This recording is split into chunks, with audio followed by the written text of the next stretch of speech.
Hi అండి, అందరికీ నమస్కారం అండి. ఫ్రెండ్స్, ఇప్పుడు అందిన వార్త.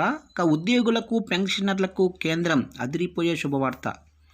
దీనికి సంబంధించిన పూర్తి వివరాలైతే మన వీడియోలో తెలుసుకుందామండి. వీడియో మాత్రం ఎక్కడా స్కిప్ చేయకుండా చూడండి ఫ్రెండ్స్. అప్పుడే మనకి పూర్తి సమాచారం అయితే తెలుస్తుంది. లేట్ చేయకుండా వివరాల్లోకి వెళ్ళిపోదాము. కేంద్రంలోనే మోడీ ప్రభుత్వం ఎట్టకేలకు 1 కోటి మందికి పైగా ఉన్నటువంటి కేంద్ర ప్రభుత్వ ఉద్యోగులు పెన్షనర్లకు శుభవార్త వినిపించింది.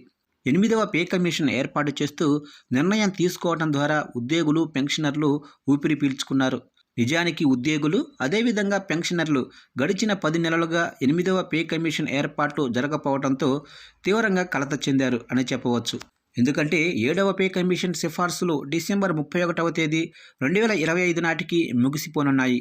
ఈ నేపథ్యంలో 8వ పే కమిషన్ ఏర్పాటు అనేది తప్పనిసరిగా మారింది అని చెప్పవచ్చు.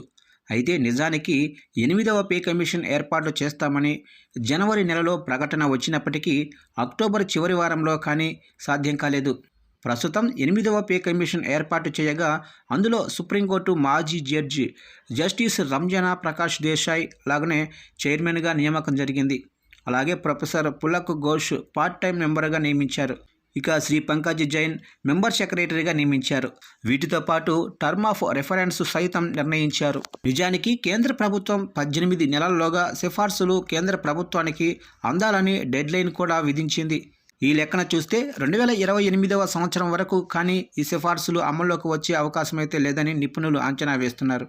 ఇదిలా ఉంటే 8వ పే కమిషన్ విషయంలో వేతనాలు పెరగాలంటే పే కమిషన్ సిఫార్సు చేసే ఫిట్మెంట్ ఫ్యాక్టర్ పైనే అంతా ఆధారపడి ఉంటుంది అని చెప్పవచ్చు. ముఖ్యంగా గత పే కమిషన్ 2.52 ఫిట్మెంట్ ఫ్యాక్టర్ సిఫార్సు చేసింది.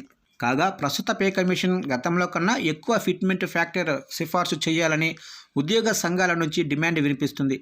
ఒకవేళ గతంలో కన్నా ఎక్కువ పే కమిషన్ సిఫార్సు కనుక చేసినట్లయితే 2.86 ఫిట్మెంట్ ఫ్యాక్టర్ సిఫార్సు చేసే అవకాశం ఉందని నిపుణులు భావిస్తున్నారు. ఒకవేళ అదే గనుక సిఫార్సు చేసినట్లయితే కనీస వేతనం 18,000 రూపాయల నుంచి దాదాపుగా 50,000 రూపాయల వరకు పెరిగే అవకాశం ఉందని నిపుణులు అంచనా వేస్తున్నారు. అలాగే 7వ పే కమిషన్ కనీస పెన్షన్ విషయానికి వచ్చినట్లయితే 9,000 రూపాయలుగా గతంలో నిర్ణయించారు. ఈ మొత్తం 9,000 ఇంటూ 2.86 ఈజ్ఈక్వల్ 25,740 వరకు పెరిగే అవకాశం ఉందని నిపుణులు అంచనా వేస్తున్నారు.